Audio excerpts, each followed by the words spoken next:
What lies beneath?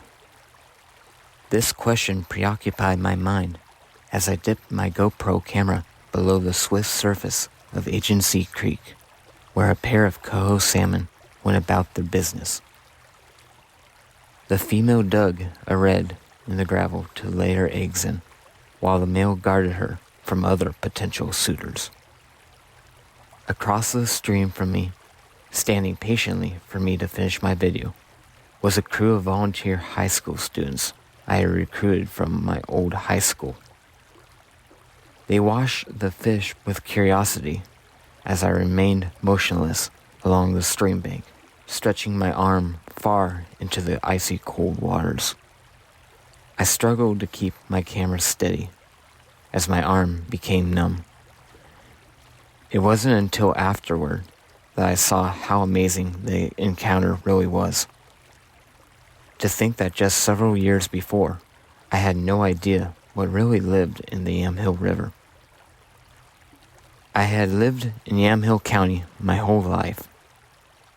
My father and grandfather, both seasoned fishermen, taught me how to fish these local waters that were just a hop, skip, and a jump away from home. When I was just 3 years old, my grandfather took me to the mouth of the Yamhill River. It was on this day that I caught my very first fish, a lively smallmouth bass. We would come here often in my youth to catch these hungry predators. However, all I knew of the river was from the lowest part, which was always murky and sluggish.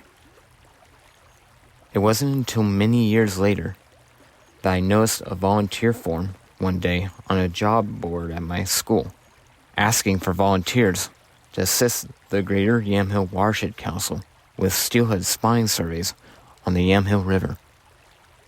It was that moment that got my mind racing, since I could hardly believe this slow, muddy river could have one of the coolest fish species in Oregon swimming up it. From then on, I was completely involved with the Yamhill.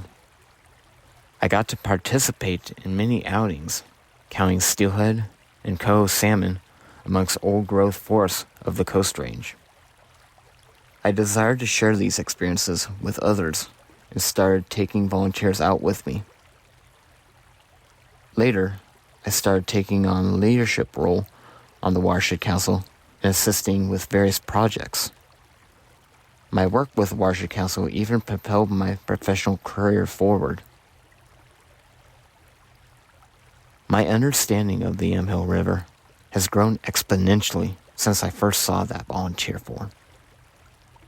Though I've visited countless times, I still can't help but be amazed by Oregon's waterways and the wild things in them, and it drives my curiosity to ask that tantalizing question once more. What lies beneath?